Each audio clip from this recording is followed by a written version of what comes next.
हे good morning guys. तो आज मेरे घर पे आई हुई है मेरी मदर इन लॉ और मेरी जेठानी की लड़की। और साथ में मम्मी लेके आई हैं लड्डू गोपाल। एक्चुअली हमारे पास दो लड्डू गोपाल हैं, एक है 0 नंबर की साइज़ के और एक है 5 नंबर के। एक्चुअली जो छोटे वाले लड्डू गोपाल है वो एक इंसिडेंट हुआ था, सो वो हमारे घर पे आ गए थे। मैं इसलिए बोल रही हूँ क्योंकि जो लड्डू गोपाल होते हैं वो अपनी सेवा लेते हैं। अगर हम खुद से जाके ऐसे लाएंगे तो नहीं, मतलब एक भाव होता है वो। पर हमारे यहाँ तो एक इंसिडेंट ही हुआ था जिस वजह से वो हमारे घर पे आए थे। हमें जन्माष्टमी का टाइम था, उस टाइम आए थे और मुझे इतना नॉलेज भी नहीं थी कि पहले मैं आपको मतलब रूटीन इनकी शेयर कर सेवा भी देती हूँ। करनी तो आज होती है, पहले तो मैंने मैं मिक्स जस्ट वेज ऐसे ही बनानी थी, लेके तो आई मैंने थी। मिक्स वेज बना के तो रख दी थी। और जो लड्डू गोपाल के लिए मुझे पराठे बनाने थे पनीर के, वो मैं नहा के बनाऊँगी। तो मम्मी इतना पूजा कर रही थी और मैं नहाने के लिए चली गई थी। नहा के फिर मैंने आटा वगैरह मढ़ के रख दिया था। फिर उसके बाद जो कपड़े पड़े हुए थे वो मैंने धुल दिए थे। अभी जो टाइम हुआ है वो ऑलमोस्ट 9 o'clock हो रखा है। सो मुझे कपड़े जल्दी धुलने थे क्योंकि आज धूप थोड़ा दिखाई दी कि हाँ धूप निकलेगी। सो मैंने अपने जो भी कपड़े बचे हुए थे वो मैंने धुले और एक्चुअली कल के भी कुछ कपड़े रखे हुए थे तो वो भी सुखाने थे। तो मैंने पहले कपड़े वगैरह का काम फिनिश किया। जो कपड़े धुले वो भी और कल वाले भी मैंने सूखने के लिए ऊपर डाल दिए थे। और सब्ज़ी मेरी बन ही चुकी थी।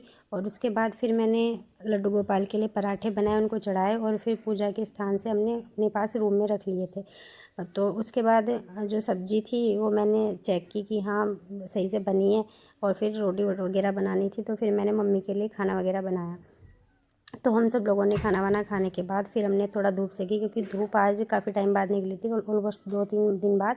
और अनुश्री को भी धूप लगानी ज़रूरी होती है क्योंकि छोटे बच्चों को धूप दिखाएं तो थोड़ा उनके हाथ पैर खुलते हैं, अदरवाइज़ वो ठंड में ऐसे ही बेचारे रजाई में पड़े रहते हैं और मतलब अच्छा भी फील नहीं होता। और धूप दिखानी तो बहुत ही ज़रूरी होती है बच्चों को।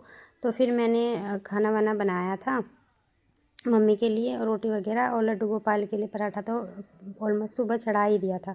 तो फिर एक गाय की रोटी निकलती है और एक लड्डू गोपाल की बाद में निकालते हैं, 2 रोटी और एक गाय के लिए क्योंकि गाय भी रखी हुई है, वो ज़रूरी होती है। अगर हम कहीं जा रहे हैं तो गाय माता को बोल के जाते हैं कि माता ध्यान रखना।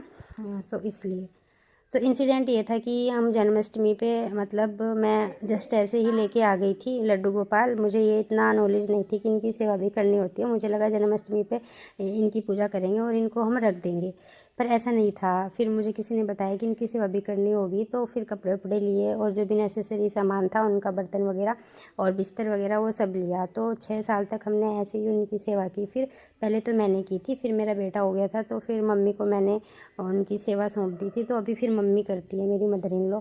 उसके बाद मम्मी बोली कि अगर मैं सेवा कर ही रही हूँ तो क्यों ना बड़े वाले लड्डू गोपाल भी लेके आ जाएं, तो दोनों हो जाएंगे तो इनका मन भी आपस में लग जाएगा।